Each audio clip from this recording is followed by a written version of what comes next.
Dentro del primer periodo ocurrieron muchos hechos los cuales permitieron que la arquitectura se pueda concebir de una manera diferente. Uno de estos y el principal fue la independencia del Perú, ya que a partir de esto se buscó crear de una manera arraigada un estilo que intente representar la libertad que en ese entonces estaba dando en el Perú. A partir de esto se empiezan a dar muchos hechos consecuentes, empiezan a crear diversos estilos que mantenían tanto las raíces clásicas como las raíces hispánicas, pero iban derivándose con ideales propios nuestros, ¿no? A partir de esto, uno de los hechos representativos también es la creación del Colegio de Arquitectos e Ingenieros, dado en el año 1950. Para entender un poco más sobre este periodo debemos centrarnos y ubicarnos un poco en la línea de cómo se desarrollan los hechos. A partir de esto podemos identificar de que para ese entonces la plaza central se veía como un eje, un foco social en el cual se intentaba representar los dos poderes más representativos de ese entonces, que vendrían a ser el poder político y el poder religioso. Pero con la independencia del Perú se intenta sacar esta idea que se tenía desde el virreinato. A partir de esto es que se busca un ideal de igualdad y libertad, que se busca representar rápidamente a partir de la arquitectura, especialmente en la decoración de exteriores, con la creación de balcones. Rápidamente en Lima y en Arequipa se empiezan las personas más adineradas a demoler sus balcones para empezar a aplicar las nuevas ideas que algunos de los arquitectos peruanos que en ese entonces recién estaban tomando algunos principios exteriores, algunos que habían estudiado en algunas universidades fuera de Latinoamérica, estaban trayendo algunas ideas y adaptándolas al entonces estilo neoclásico que iba evolucionando.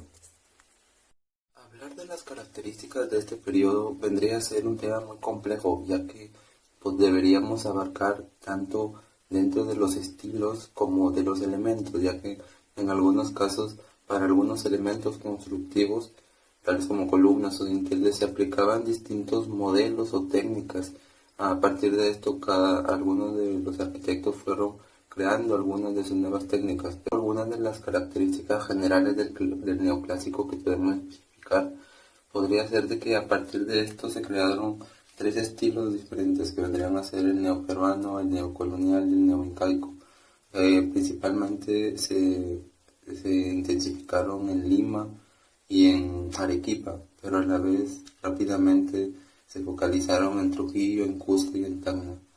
A la vez se entiende de que el neoclásico se caracteriza por haber sido un modelo superpuesto en ese entonces para lo que era la arquitectura de la colonia, ¿no? Ya que gracias a la revolución industrial no solo se caracterizó por esto, sino ya que trajo nuevos materiales, tales como el acero, empezó a implementarse encerramientos, empezaron a crearse nuevas técnicas, nuevos materiales, algunos parámetros edificatorios que se empezaron a incluir. Y otra de las características principales vendría a ser el gran arquitecto Rafael Marquina, ya que este vino a ser uno de los principales exponentes dentro de este periodo. Algunas de las características puntuales del neoclasicismo se empezaron a intensificar y a representar tanto de manera exterior como interior. Específicamente dentro del exterior, en las fachadas, se pudo clasificar tres tipos de fachadas diferentes, a partir de fachadas sin balcones, fachadas con balcones corridos y portadas con balcones. A la vez dentro de esto, las portadas eran constituidas por dinteles y por arcos tendidos, y la madera ya no se usaba tanto con un fin decorativo, sino con un fin estructural. A partir de esto es que se empieza a incorporar dentro de los balcones cerramientos y enrejados de acero. Ya mencioné una característica representativa de este periodo es el uso del acero. Especialmente se empieza a usar mucho en el exterior de las fachadas. Se empieza a usar tanto en cerramientos, en puertas, en ventanas, y con ese se intenta representar formas severas, formas rectilíneas. Algunas características del estilo republicano que se desarrollan dentro del interior de la arquitectura son tanto el uso de la simetría, el orden dentro de los patios porticados y la presencia de delgadas columnas clásicas representadas con entablamientos y con el orden jónico, a la vez así como grecas, entablamientos y pilastras de madera. A la vez ya se empiezan a... Dentro de los arquitectos reconocidos tenemos a Rafael Marquina, quien vino a ser el principal exponente de la arquitectura neoclásica en el periodo, y a la vez fue el primer arquitecto peruano con título en la Universidad de Cornell, en Estados Unidos, graduado con una forma satisfactoria. A la vez, antes de ejercer la carrera y plasmarse al iniciarse a estudiar, ejerció como dibujante en una fábrica de locomotoras.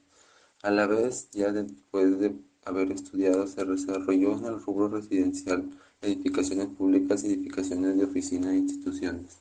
A la vez, fue uno de los fundadores de la Escuela Nacional de Bellas Artes mientras ejercía la docencia en la UNI. Para 1909, con 5 años de experiencia, ya formaba parte de la sección técnica de Dirección de Obras Públicas y posteriormente pasó a trabajar en la Sociedad de Beneficencia Pública como jefe del Departamento de Obras. Dentro de sus obras más reconocidas se tiene la Casa Fari, la Estación de Desamparados, el Hospital Arzobispo Loaiza y el Gran Hotel Bolívar.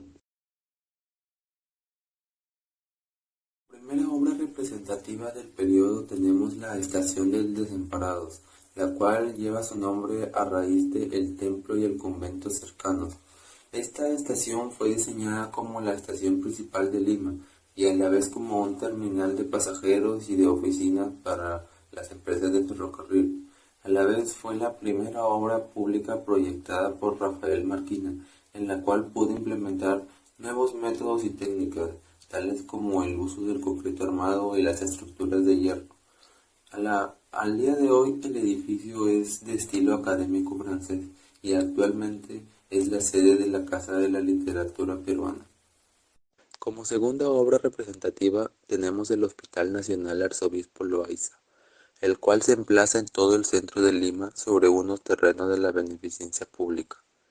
Este llegó a ser el hospital más antiguo de Lima, de tipo claustro, lo cual significaba que brindaba servicios para personas de bajos recursos económicos.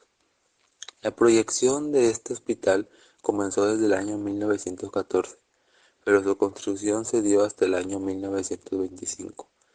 En él se pueden apreciar muchos métodos y técnicas que se estaban arraigando en ese entonces, sumado al estilo clásico que se venía dando desde mucho antes. Se fusionó tanto estas ideas con los nuevos materiales, tanto como ya el gran uso que se le estaba dando al concreto y al acero. En el planteamiento inicial, este se basaba en una composición axial de pabellones dispuestos con simetría, vinculados por sendas rectangulares.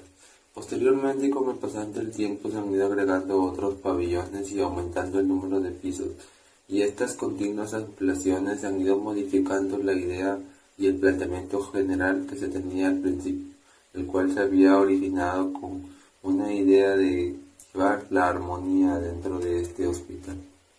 Una obra muy representativa del estilo neoclásico ya dentro del ámbito urbano vendría a ser la intervención de la Plazuela San Marcelo.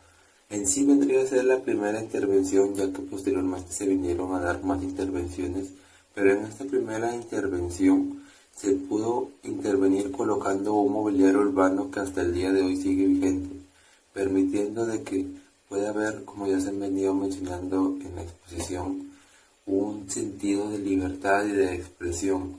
A la vez se buscó ampliar los jirones e incluir áreas verdes para un mayor esparcimiento público. Como conclusión, podemos identificar de que la arquitectura es una constante evolución y adaptación a cambios políticos, sociales o culturales que se puedan dar dentro de un determinado sector o pueblo o población. A partir de esto, el estilo neoclásico es un claro ejemplo de lo que conlleva esto, ya que esto nace a partir de esto mismo, la evolución de la creación de nuevos métodos, de la adaptación y las ideas que ellos ya tenían con la fusión de las ideas que de por sí ellos también fueron creando.